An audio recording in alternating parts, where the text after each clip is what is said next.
প্রতিটি মঞ্চ একত্রিত হয়ে মহামিছিল করল কলকাতার রাজপথে।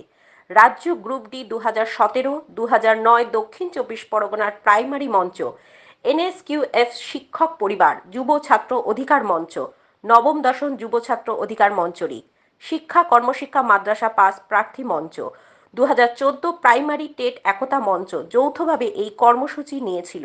কলেজ স্কোয়ার থেকে শহীদ মিনার পর্যন্ত ছিল এই মহা মিছিল। কি অভিযোগ ও কি দাবি বঞ্চিত চাকরি প্রার্থীদের, শুনুন। দাবি একটাই, সেটা হলো যে এই রাজ্যের যে শূন্য পদ 6 লক্ষের বেশি বিভিন্ন দপ্তরের সরকারি শূন্য পদ, সেই পদে যারা পরীক্ষা দিয়ে চাকরির পরীক্ষায় যোগ্যতা উত্তীর্ণ করে প্যানেলভুক্ত হয়ে আছেন, দীর্ঘদিন সরকার টালবাহানা করে যোগ্য ছেলেমেয়েদের চাকরি দিচ্ছে না। তাদের চাকরিগুলো যাতে ইমিডিয়েটলি নিয়োগ পায়, তারা যাতে এই শূন্য পদগুলো পূরণ হয়, রাজ্যের মানুষ যেন সরকারি পরিষেবাটা ঠিকঠাক করে পান, এই দাবিতেই পথে নামা যে যত দ্রুত সম্ভব রাজ্যের ছেলে মেয়েদেরকে চাকরি দিন। সরকার মনোযোগ দিয়ে আছেন যে কিভাবে দান ধ্যান করে আমি ভোট কিনতে পারবো।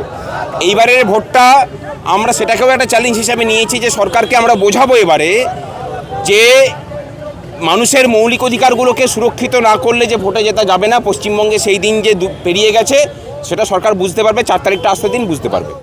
আইনি জটিলতার দোহাই নিয়ে ন্যায্য চাকরির দাবিদারদের বঞ্চিত করা হচ্ছে, এমনটাই অভিযোগ তাদের। আমাদের একটাই দাবি, যারা আমরা কলকাতার বুকে দীর্ঘদিন ধরে ধর্ণা কর্মসূচি বা আন্দোলনের মধ্য দিয়ে সরকারের মানবিক দৃষ্টি আকর্ষণ করতে চেয়েছিলাম, এমন অনেক সংগঠন যেখানে আছে যাদের আইনি জটিলতা নেই, বারংবার রাজ্য প্রশাসন বা সরকার থেকে বলা হয় যে আইনি জটিলতার জন্য চাকরিগুলো দিচ্ছি না। বিশ্বাস করুন, এটা সর্বৈব মিথ্যা।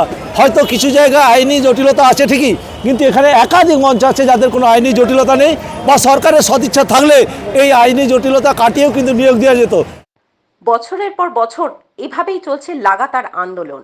লক্ষ লক্ষ বঞ্চিত চাকরি প্রার্থীদের সুরাহা আর কবে হবে? আদৌ কি হবে? প্রশ্ন থেকেই যাচ্ছে।